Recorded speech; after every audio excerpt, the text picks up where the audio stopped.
This bill enables New Jersey's first offshore wind project, Ocean Wind 1, to move forward.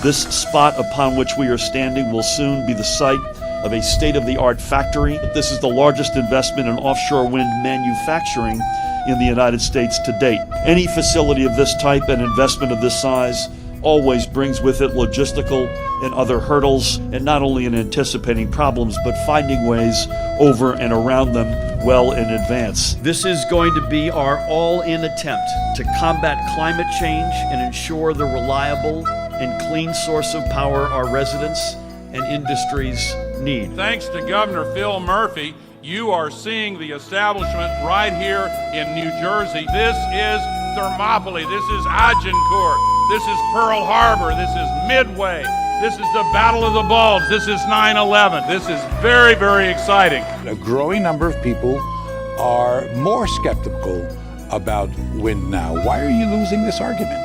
Well, we're not losing it because this is going to happen, whether folks like it or not. And surely as the breezes blow at the Jersey shore, we're going to get this done.